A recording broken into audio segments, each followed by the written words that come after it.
Bismillahirrahmanirrahim.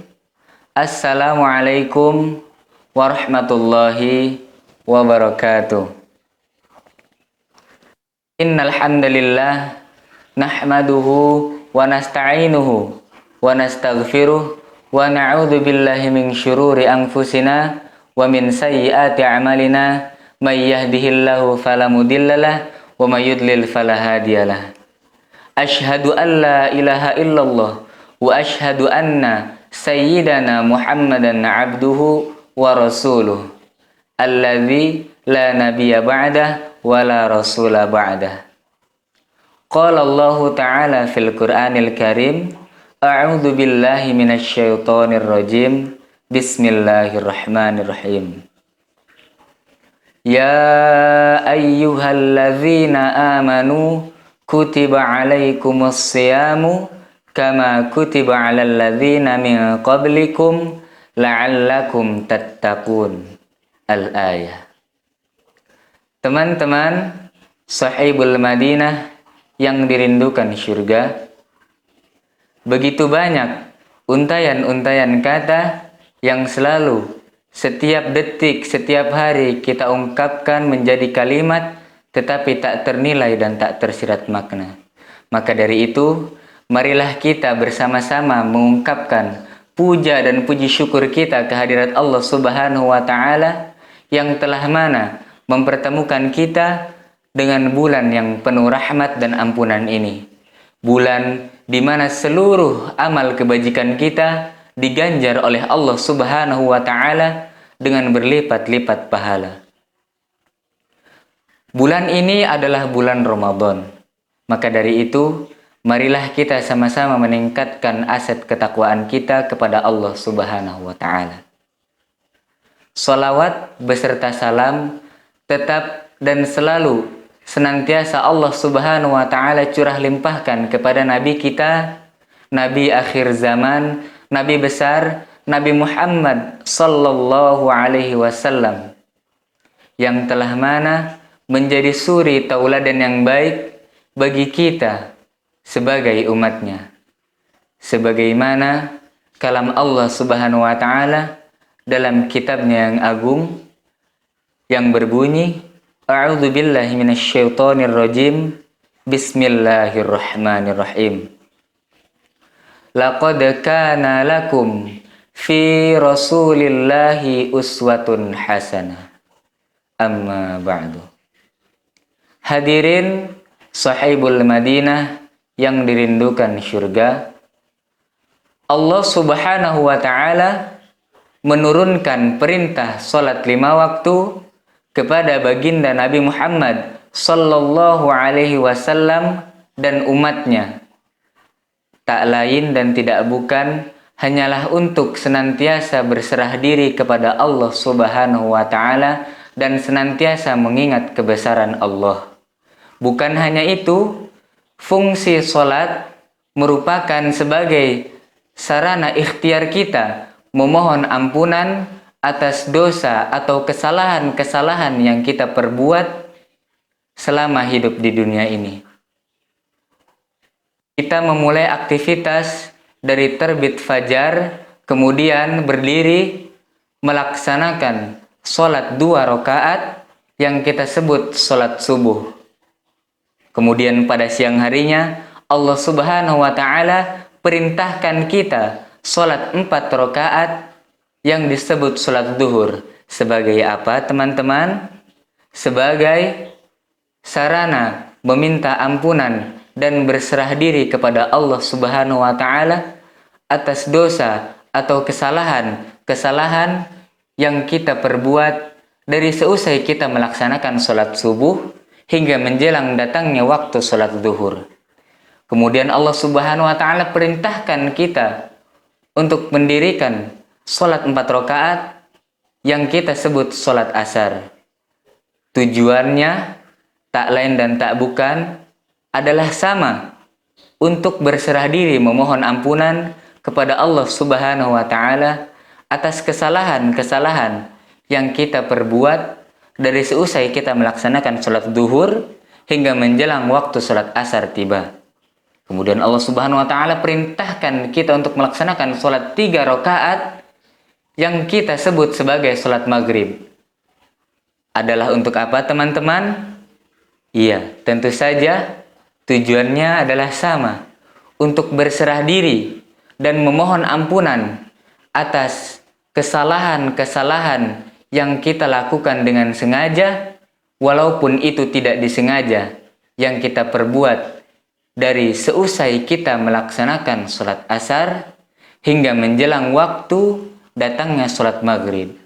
Kemudian Allah pula perintahkan kita untuk melaksanakan sholat 4 rakaat yang kita sebut sebagai sholat isya, yang tujuannya adalah sama, sebagai sarana meminta ampunan atas dosa-dosa yang kita perbuat dari seusai melaksanakan sholat maghrib hingga datangnya waktu sholat isya. Kemudian karena ditakutkannya atau sebagai sarana pencegahan dari Allah Subhanahu wa taala, Allah perintahkan kepada umat manusia untuk istirahat pada malam harinya sebagai pencegahan akan dosa yang akan kita perbuat ketika kita terjaga atau terbangun. Subhanallah.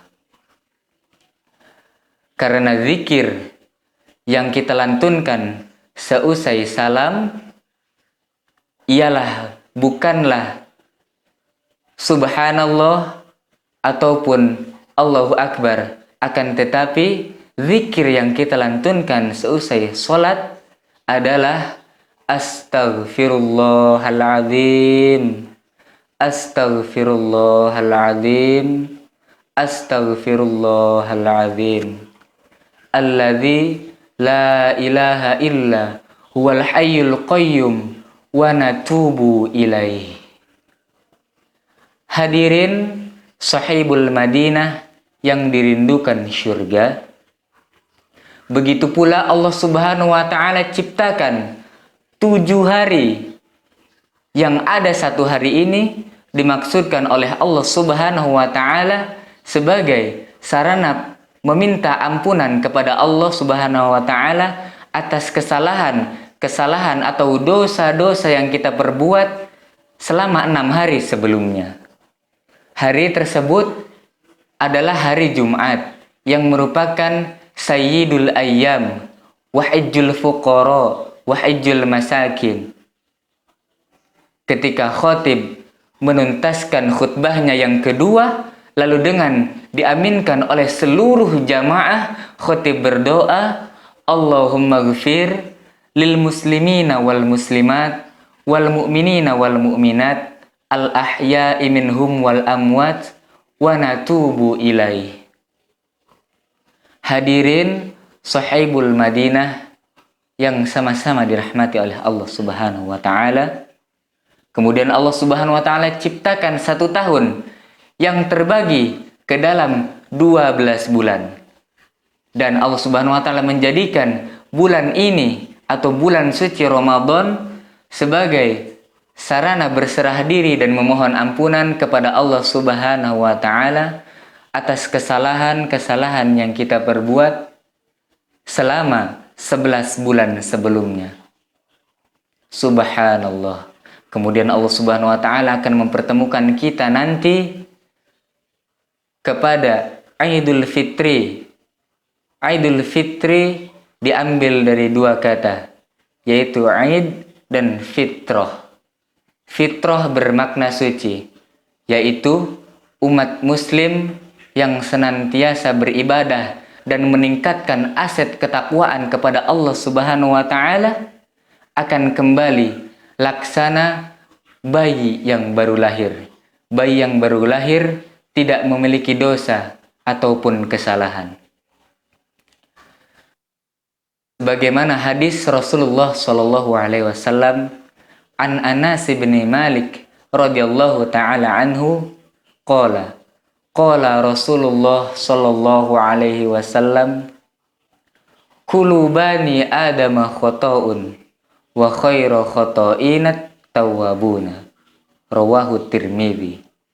Dari Anas bin Malik radhiyallahu taala anhu, beliau berkata, Rasulullah sallallahu alaihi wasallam bersabda, setiap anak cucu Adam pasti melakukan dosa atau kesalahan, dan sebaik-baik pendosa atau pelaku kesalahan ialah ia yang mau bertaubat. Hadis riwayat At-Tirmidzi. Hadirin Sahibul Madinah yang dirindukan syurga, sebagaimana kita ketahui bahwa Allah Subhanahu wa Ta'ala menciptakan para malaikat yang tidak pernah melakukan kesalahan dan selalu benar. Kemudian Allah Subhanahu wa Ta'ala menciptakan iblis dan para setan yang selalu berbuat kesalahan dan tidak pernah melakukan kebenaran. Dan Allah Subhanahu wa Ta'ala menciptakan kita manusia yang ada kalanya berbuat kesalahan dan ada kalanya melakukan kebaikan.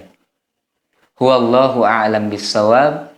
Kurang lebihnya saya mohon maaf, karena kebenaran hanya datangnya dari Allah Subhanahu wa Ta'ala dan kesalahan datangnya dari saya sendiri, karena manusia tempatnya salah dan dosa. Terima kasih. Sekian, ilal liqa. Wassalamualaikum warahmatullahi wabarakatuh.